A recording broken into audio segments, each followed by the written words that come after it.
Bismillahirrahmanirrahim. Assalamualaikum warahmatullahi wabarakatuh. Salam sehat selalu untuk rekan-rekan mahasiswa yang saya cintai, yang saya banggakan untuk pertemuan yang kelima ya di manajemen keuangan 1. Di sini kita masih dengan menggunakan pembelajaran secara daring yang saya membuat video dengan tujuan untuk lebih mempermudah mahasiswa semuanya bisa lebih paham ya, dan semoga apa yang kita pelajari ini tidak sia-sia dan semuanya bisa bermanfaat untuk keberlanjutannya. Di pertemuan yang kelima ini di manajemen keuangan kita akan belajar tentang manajemen investasi dan pasokan. Tentunya dengan adanya bahasa pasokan, rekan-rekan mahasiswa akan berpikir bahwa pasokan itu seperti stok ya, stok atau persediaan. Jadi di sini kita harus pandai-pandai nih sebagai orang manajemen, sebagai orang yang mempunyai prinsip ekonomi, kita harus tahu tentang manajemen persediaan ya. Kalau membahas tentang manajemen persediaan, artinya kita harus paham terlebih dahulu tentang persediaan itu apa. Ya, persediaan itu seperti yang bagaimana, kemudian yang digunakan untuk usaha apa, gitu ya. Baiklah rekan-rekan mahasiswa, untuk lebih jelasnya saya akan share terlebih dahulu materinya di manajemen keuangan ini yang kelima ya, tentang manajemen investasi dan pasokan.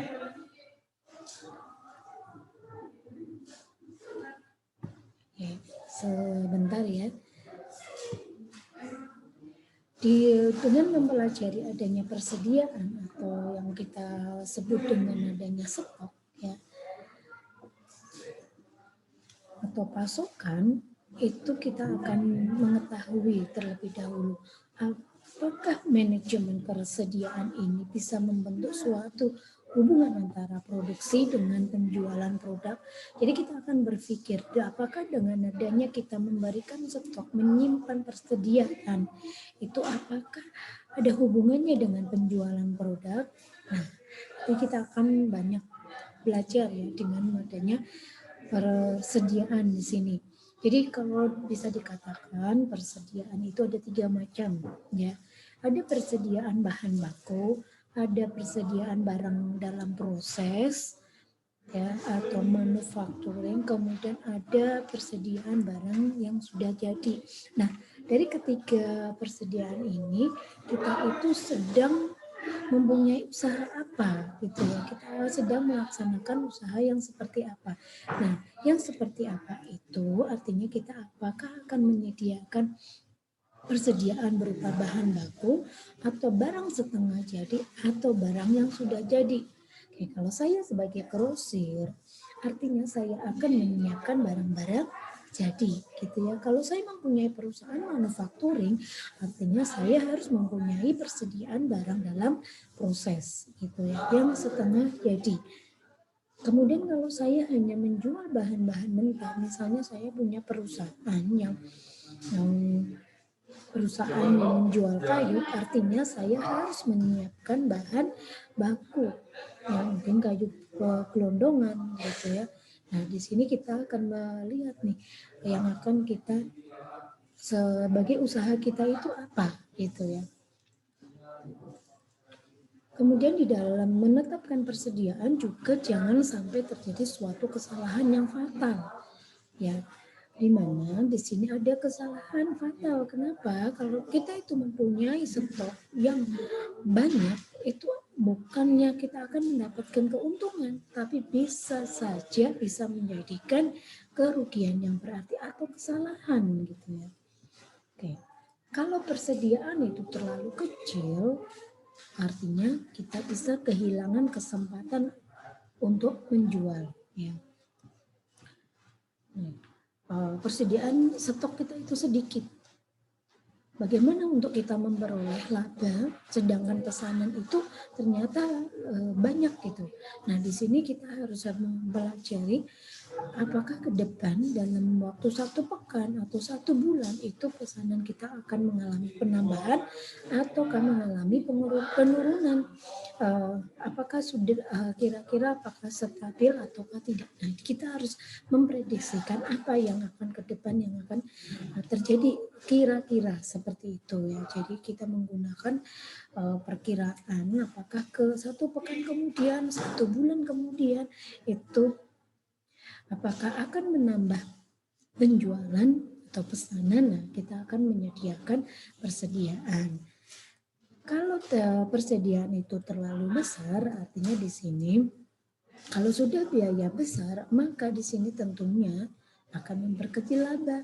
Karena modal yang kita pakai ini adalah untuk pembelanjaan barang-barang yang untuk persediaan. Maka untuk memaksimumkan keuntungan yaitu dengan memperkecil biaya produksi. Itu ya. Nah, kalau kita itu akan mendapatkan modal yang kecil, artinya kita malah bisa memperbesar risiko. Kenapa? Stok yang banyak belum tentu habis. Stok yang banyak belum tentu terjual semuanya. Bahkan stok yang banyak ini bisa menjadi rusak di gudang. Tuh ya. Kalau sudah rusak, apakah bisa ditukar? Kalaupun ditukar itu akan menderita kerugian. Nah, bagaimana bisa persediaan itu memberikan keuntungan? Nah, maka perusahaan harus mempunyai ahli-ahli yang memanage namanya manajemen persediaan. Perusahaan bisa mempengaruhi ekonomi produksi, ya. Kemudian bisa mempengaruhi pembelian. Artinya pembelian atau pembelanjaan kita itu perusahaan itu bisa diperkecil untuk mendapatkan keuntungan. Gitu. Kemudian apakah perusahaan itu dapat memenuhi pesanan dengan lebih cepat karena ada stok kemudian dikirim pada pesanan dikirim. Nah, seperti itu maka perusahaan ini harus ada namanya kerjasama dengan pihak lain untuk masalah persediaan. Nah, ini adanya kerugian yang diderita pada saat persediaan seperti tadi ya. Dengan adanya penambahan persediaan yang cukup besar, maka di sini akan boros, akan menyebabkan pengeluaran yaitu di biaya penyimpanan, biaya pemindahan dari perusahaan yang memberikan stok kepada perusahaan B, ini membutuhkan transportasi yang memindahkan gitu. Itu juga membutuhkan biaya. Nah, selain itu, kalau barang ini tadi tidak habis, masih saja di gudang sampai berbulan, maka ini akan dikembalikan ke perusahaan yang tadi untuk yang mengirimkan barang. Tetapi harganya sudah beda lagi karena ada namanya umur ekonomis ya, kemudian kualitas juga sudah semakin berkurang karena stok persediaan itu tersimpan gitu ya. Maka di sini kita harus memberikan ide yang baik ya untuk perusahaan. Apakah akan menjadikan perusahaan ini memberikan keuntungan ataukah akan menderita kerugian. Nah, di sini harus fokus di pengelolaan persediaan. Yang pertama, berapa banyak yang harus dipesan pada waktu tertentu. Seperti tadi sudah saya singgung di depan bahwa harus membuatkan ilmu kira-kira atau peramalan ya. Kira-kira bulan depan seperti ini gambarannya. Itu harus tahu ya. Kemudian berapa banyak jenis persediaan yang harus disimpan. Kalau tidak ada stok, maka perusahaan itu tidak akan maju. Tidak ada penjualan, tidak ada pertukaran arus kas yang cepat. Tetapi dengan adanya persediaan yang tepat, jumlahnya tepat, kemudian penyimpanan juga sudah berkualitas gitu, maka di sini akan memberikan keuntungan. gitu ya. Jadi harus paham, oh ini persediaan yang memang harus disimpan, ini persediaan yang harus segera keluar, gitu. Kemudian yang ketiga adalah kapan sebaiknya persediaan itu dipesan. Jadi kalau jangan sampai menunggu stok di gudang ini habis. Jadi sebelum habis sudah melakukan pesanan untuk persediaan. Udah ada pesanan barang yang masuk sehingga stok tidak boleh kehabisannya atau harus mempunyai persediaan untuk keberlanjutan suatu usaha. Begitu. Tujuannya apa sih kalau persediaan itu dikelola? Jelas harus dikelola ya. Karena di sini dengan menyediakan persediaan yang dibutuhkan untuk menyokong kegiatan operasional daripada perusahaan dan juga dengan mengelola persediaan artinya bisa meminimkan biaya produksi seperti itu. Nah, di sini ada biaya persediaan ya, yaitu ada yang biaya yang berhubungan dengan persediaan antara lain ada biaya penyimpanan persediaan, pengadaan, dan kemudian ada biaya akibat kekurangan persediaan. Kalau kita kekurangan persediaan, akibatnya apa? Pesanan yang sudah masuk ini akan ditunda, karena ininya habis, stoknya, tunggu ya sebentar. Dengan adanya menunggu, si konsumen bisa pindah ke tempat lainnya untuk belanja gitu ya. Nah ini jangan sampai terjadi seperti ini gitu ya. Nah di sini ada rumus untuk biaya penyimpanan persediaan atau SIC ya, carrying cost di sini. Kemudian di sini ada persediaan variabel yang terhadap ini rumusnya ya, TCC itu sama dengan C kali P kali A. Itu ya, C sendiri adalah biaya penyimpanan, kemudian P-nya itu tetap harga ya, harga beli per unitnya, kemudian di sini ada A ya. Nah, dengan rumus ini kita akan mencari A itu apa? A itu adalah Q per 2. Q-nya itu kuantitas pesanan. Jadi kita harus tahu untuk mencari A kita harus sudah mendapatkan Q-nya berapa banyaknya ya. Kalau Q-nya belum diketahui maka di sini ada penjualan dibagi dengan frekuensi pemesanan gitu. Jadi banyak cara untuk mencari nilai A ya begitu.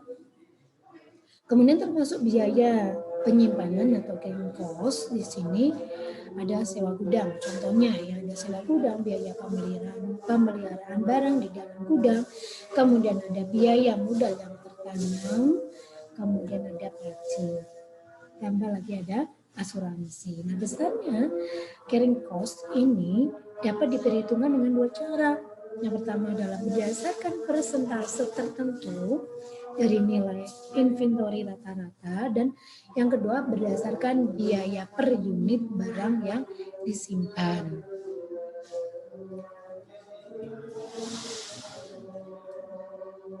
Kemudian di sini untuk biaya pemesanan atau ordering cost, tadi ada carrying cost ya, kemudian ada ordering cost ya.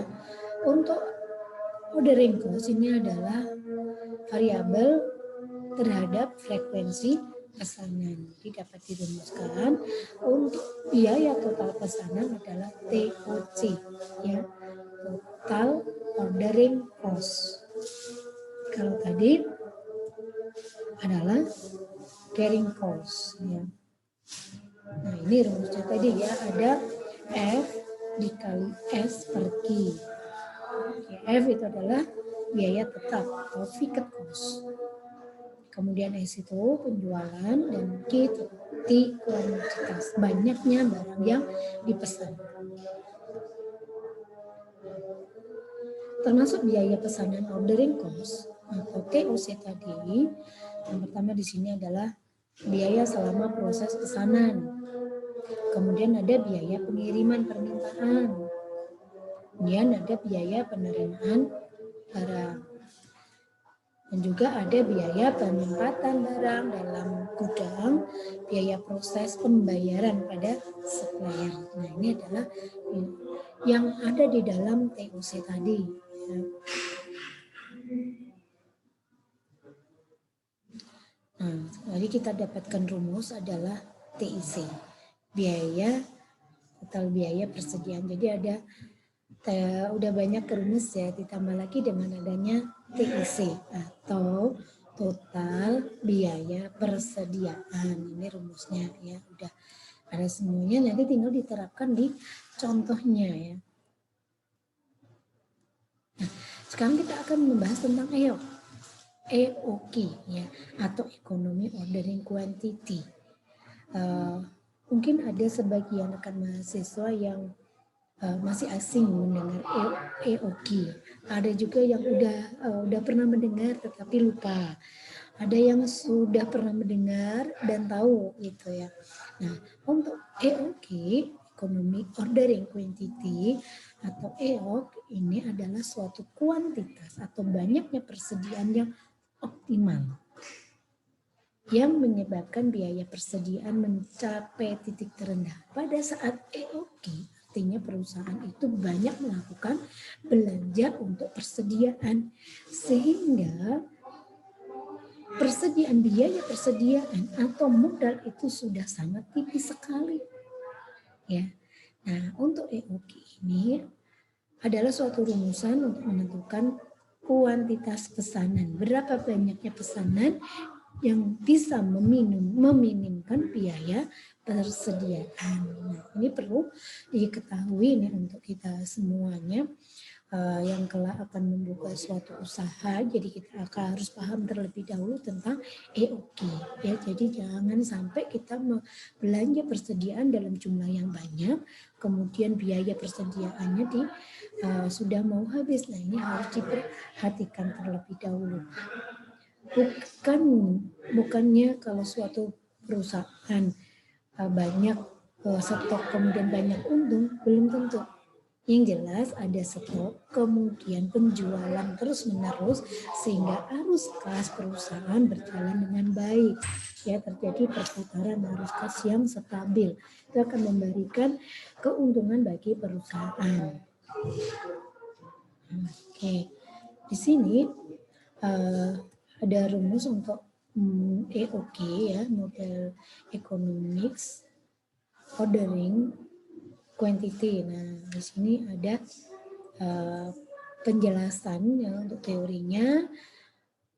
Nah, di sini rumusnya ya.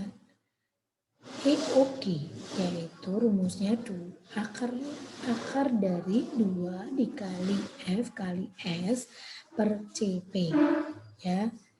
F-nya di sini biaya tetap seperti tadi ya, penjualan, kemudian C-nya adalah biaya penyimpanan dan P itu harga. Oke, itu perlu diingat rumusnya.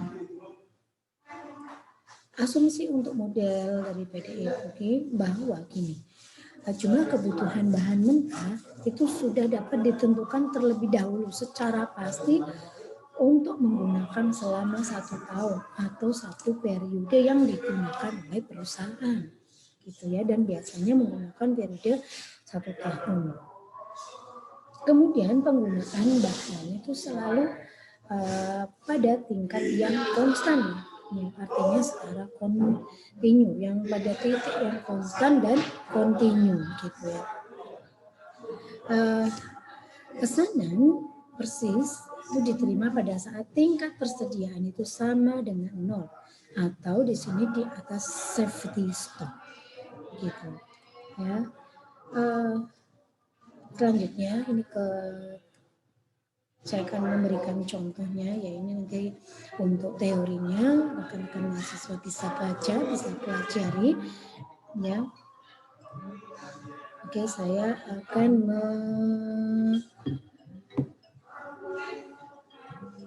bahas tentang di sini ada safety stock. Oke, ini rumus-rumus safety stock ya.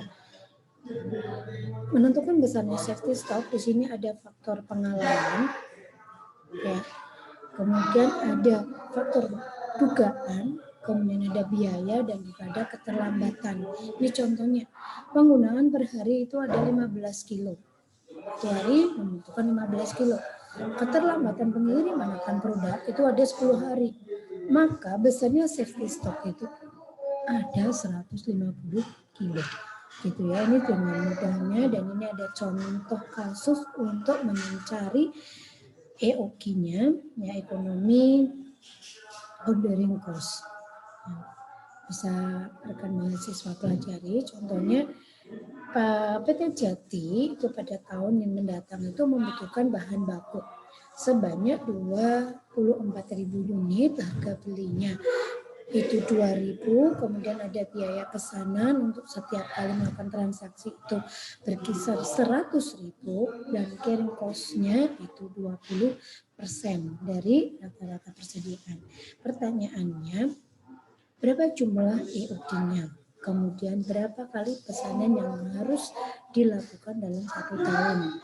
Kemudian berapa hari sekali perusahaan melakukan pesanan? Ini tergantung dengan seperti tadi safety stock misalnya. Dengan catatan 1 tahun 365 hari. Oke, ini jawabannya. Untuk mencari EOQ tadi rumusnya akar dari 2 kali EFS per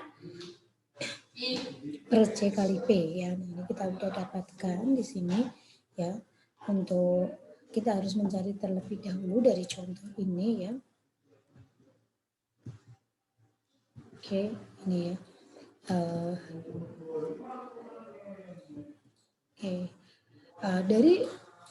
Dari soal ini kita harus terlebih dahulu yang diketahui apa?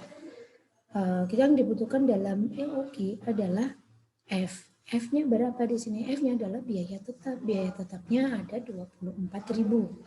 Ya, kemudian penjualan di sini sebanyak 100.000 ya. Kemudian harganya, harga beli ada 2.000 ya, dan carrying cost-nya atau C kecilnya itu ada 20%, sehingga kita bisa masukkan ke rumus EOQ-nya dan didapatkan hasil sebanyak 3.464 unit.